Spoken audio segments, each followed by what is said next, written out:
субботу, 18 мая, ты внутреннему голосу внимая.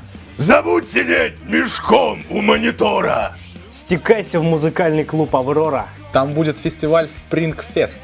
Дилемма. Идти или не идти? Все тленно. И если ты на свой вопрос ответил, То ждем тебя. мы Группа «Другой ветер». нормальные! От сентября до сентября